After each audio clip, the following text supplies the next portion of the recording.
गुरु रूप प्यारी साध संगत जी, आप सभी पवित्र आत्माओं के श्री चरणों में दास का कोटि कोटि प्रणाम है।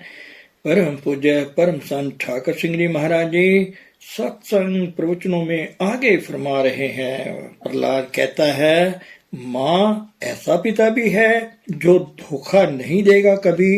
हाँ बेटे, ऐसा भी है, और इस धोखा देने वाले पिता को भी वह ठीक कर सकता है। यह भी ठीक हो जाएगा, यह भी धोखा दिया इसने, इसका भी समाधान हो सकता है, इसका भी कुछ सुझाव हो सकता है, वह कर देगा।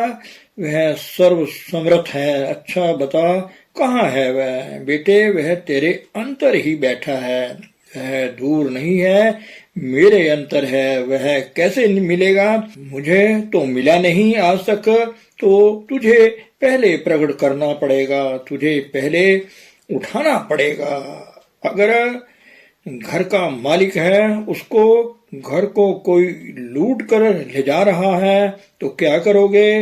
आप घर के मालिक को उठाओ, अपने घर को संभाल लेगा। ऐसे आत्मा जो है, जो इस घर की मालिक है और पिता वाली है, उसका पिता है परमेश्वर परमात्मा जो है।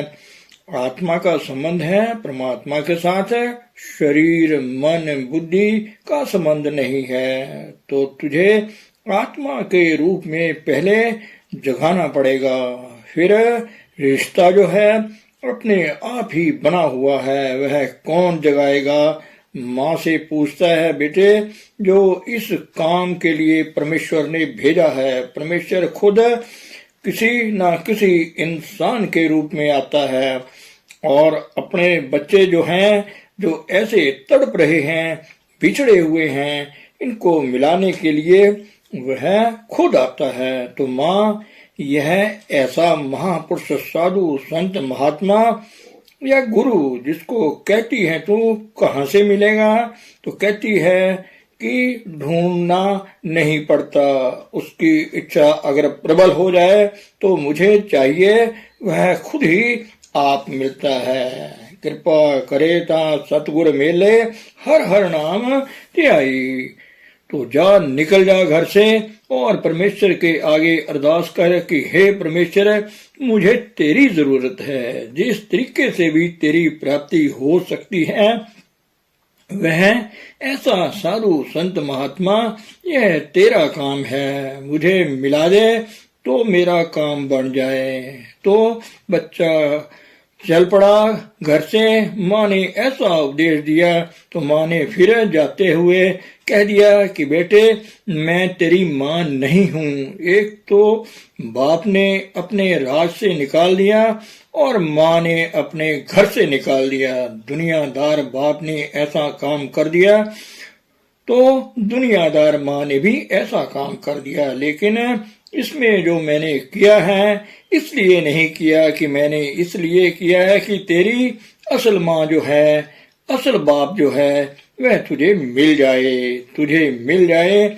मेरे पास रहेगा तो क्या ले लेगा? मेरे पास है क्या? मैं गरीब हूँ, रोटी मुश्किल से मेरी बनती है, तुझे मैं क्या दूंगी? तुझे क्या सुख दे सकती हूँ? मेरे पास रहने का तेरा मतलब ही कुछ नहीं है, फायदा कुछ नहीं है, रहेगा भी तो क्या हो जाएगा?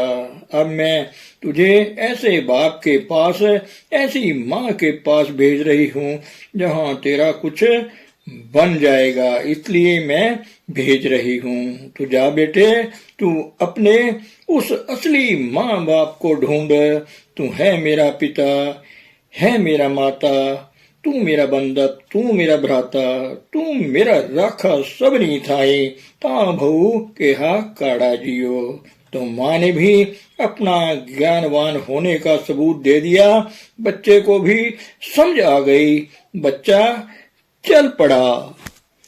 अब जैसे ही बच्चा चला, शहर से बाहर निकला, तो परमेश्वर को उसी वक्त फिक्र पड़ गया कि यह मेरा बच्चा मेरी प्राप्ति के लिए तो नहीं, बल्कि अपने पिता के राज की प्राप्ति के लिए निकला है। लेकिन मुझे यह एजेंसी बनाता है, मुझे कारण बनाता है कि तेरे कारण से, अगर हे पिता परमेश्वर परमात्मा तेरी कृपा से, तेरी बख्शिश से मेरे पिता का राज जो मेरा हक है वह मिल सकता है। चलो ठीक है, मेरे लिए तो नहीं निकला मेरी प्राप्ति के लिए, लेकिन अपने पिता के राज की प्राप्ति के लिए मुझे साधन अगर बनाकर यह मुझे मिलना चाहता है तो भी बड़ी खुशी की बात है। तो नारद मुनि जी को उन्होंने साकार करके भेजा, जैसे वेदों ग्रंथों में लिखा है। नारद मुनि जी प्रकट हुए और उन्होंने बच्चों को जंगल में वहां बिठा दिया। ले बेटे, अब यहाँ बैठ जा, अब तेरी सूरत अंतर के नाद का अनुभव दे दिया, गुरु मंत्र दे दिया, तो कह दिया कि बेटे अब यह जंगल है, यहाँ खाने पीने का कोई इंतजाम नहीं है, यहाँ जंगली जानवर हैं, हर प्रकार का दुख है यहाँ, लेकिन बेटे फिक्र ना कर, मैं तेरे साथ हूँ। गुरु मेरे संग सदा है नाले, तेरे खाने पीने का इंतजाम भी मैं करूँगा, तेरे रहने का इंतजाम भी मैं करूँगा, और किसी प्रकार का धोखा खतरा, कोई ऐसे शेर हैं, सांप हैं और कई जानवर हैं, उनसे रक्षा करना भी मेरा काम है। तो मैं तेरे साथ हूँ, और ये जो उपदेश मैंने दिया है यह करता रहे, यह है गुरु की बख्शिश। गुरु पर ऐसा विश्वास हो जाए तो उसने किया, शुरू कर दिया, चलता रहा, 1-2 महीने, 4 महीने, 6 महीने गुजरे, तो अब उसके मन में जो है, जो अंदर की लगन है परमेश्वर वाली, वह बढ़ती जा रही है। अंतर ज्योति और नाद का अनुभव बढ़ रहा है, तो ऊपर ही ऊपर जा रहा है। आखिर ऐसी जगह पहुंच गया जहां परमेश्वर परमात्मा का साथ जो लिंक बन गया, सूक्ष्म रूप से सूक्ष्म शरीर में या कारण शरीर में पहुंचकर वह बन जाता है।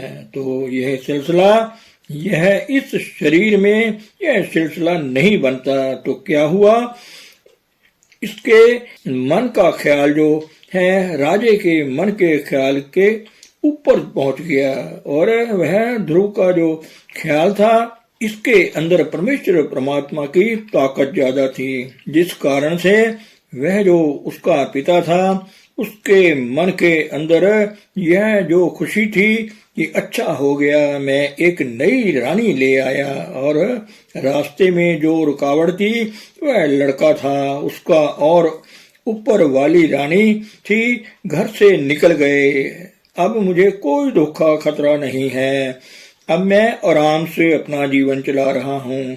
अब उसके मन में यह ख्याल उल्टा चल पड़ा, मैंने यह क्या किया, उस बच्चे का क्या कसूर था, उसने कौन सा गुनाह किया, मेरी रानी कितनी अच्छी थी, कितनी सुशील थी, कितनी गुणों वाली थी, मैंने उसको ऐसे ही घर से धक्का दे दिया, यह मैंने बड़ा गुनाह किया, और नई रानी आ गई है, इसको लेकर मैंने क्या बना लिया, क्या मुझे मिल गया।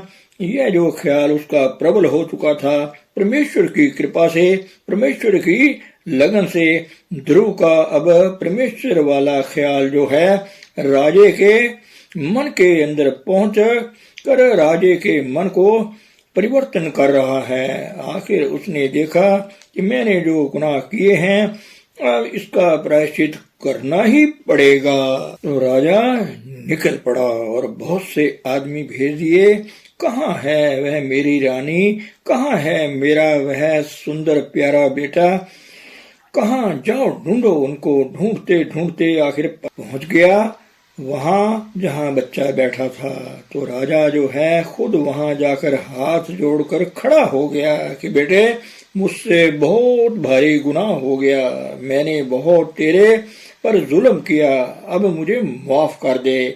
अब मैं 50 वर्ष का हो चुका हूँ और अपनी हिंदू संस्कृति के मुताबिक मुझे संन्यास लेना है। 50 साल के बाद मैं गृहस्थी नहीं रह सकता। अब तू जा, तू राज कर, राज तेरा है, मैं यहाँ बैठूंगा। यह जो परमात्मा की बंदगी है, भजन है। यह टाइम मेरा है, तेरा टाइम राज करने का है। अब बच्चे ने देखा, उठा तो बड़ा खुश हुआ। मेरी माँ ने कैसा अच्छा साधन दिया कि कोई लड़ाई भी नहीं लड़नी पड़ी, कोई दौड़ भाग भी नहीं करनी पड़ी, किसी प्रकार के कत्ल आघात नहीं हुए। आराम से अब राज मेरे पीछे पीछे घूम रहा है। मेरा पिता जो दुश्मन था, मेरा वह आज सज्जन बन गया है और मेरे लिए राज अर्पण कर रहा है। तो जब ऐसी खुशी में आकर स्वीकार करने लगा, उसी वक्त अंदर से आत्मा ने आवाज दे दी कि अरे नालायक, यह तू क्या कर रहा है? यह आग की भट्टी है, यह सारा संसार है। यह राज क्या है? राज लीला राजन की रचना, करया हुक्म अभारा, सेज सोनी चंदन चोआ, नरक कोर का द्वारा। यह नरकों में जाने के लिए पूरी तैयारियां तूने फिर शुरू कर दी हैं। अब यह जो तू यहाँ बैठा है, जिस कार्य को तू कर रहा है, इससे भी कुछ ऊपर है। यहाँ कौन सा दुख है तुझे, कौन सा आनंद है जो यहाँ तुझे नहीं मिल रहा, कौन सी तकलीफ है? तो वहीं बैठ गया, क्योंकि आत्मा प्रबल हो चुकी थी। अब मन के अंदर जो संस्कार थे वह मध्यम पड़ गए, क्योंकि ज्ञान की धारा जो है, जो परमेश्वर की जो ज्योति रूप में और नाद रूप में ज्ञान है, इसके अंदर ताकत है कि मन की जितनी चंचलताएं हैं सबको खत्म कर देता है। तो जो बातों का ज्ञान था, मजमून था, जो माँ ने समझाया था, वह कमजोर ज्ञान था, क्योंकि वह किताबी ज्ञान था। बातों का ज्ञान था, वह गुरु ज्ञान घट चानन बढ़िया। इसने पकड़ लिया, मन को सीधा कर लिया। मन कहता है नहीं, अब नहीं, यह वाक्य नरक कोर का द्वारा है। यह तो राजलीला राजन की रचना, करया हुक्म अवारा, सेज सोनी चंदन चोआ, नरक कोर का द्वारा। तो अब फिर मन भी मान गया, कहता हे राजन, हे मेरे पिताजी, ठीक है, आप मुझे राज देना चाहते हो। अपने बहुत बड़ा जुल्म मुझ पर किया था, लेकिन अब आपने उसका प्रायश्चित कर लिया है। अब मैंने आपको माफ कर दिया है, जाओ जाकर राज करो। मैं राज नहीं लेना चाहता। अरे क्यों भाई, क्यों नहीं चाहता? तेरा हक नहीं है। हक तो है, लेकिन यहाँ किसी चीज दुनियादारी की चीज है, किसी का भी हक रखना सबसे बड़ा गुनाह है। अगर अपना मेरा हक है तो मेरी आत्मा का जहाँ स्थान है परमात्मा, उस पर मेरा है। जो सत्यलोक है उस पर मेरा हक है। उस हक के लिए मरना, उस हक के लिए जीना, उस हक के लिए सब कुछ करना, यह इस हक को पहले प्राप्त करना जो है, यह इंसान का फर्ज है। अगर दुनियादारी को कहे कि यह मेरा हक है, यह मुझे चाहिए, ये मेरी चीज है, मैं लेकर छोड़ूंगा, उससे बड़ा नालायक, उससे बड़ा अज्ञानी, उससे बड़ा इंसान जो है पापी अपराधी कहा नहीं जा सकता। किसी चीज पर भी, अपने शरीर पर भी कहना कि यह मेरा शरीर है, यह तेरा नहीं है, यह तो काल का है, जब मर्जी ले लेगा। यह घर बार जो है किसका है? यह काल का है। ये सारा संसार काल का है, इसमें तेरा कुछ नहीं। रे मन तेरो कोई नहीं, खिंच लिए इनमाही, बिरख बसेरो पंख को, तैसो ए संसार। धन सतगुरु, धन गुरु रूप प्यारी सात संगत जी।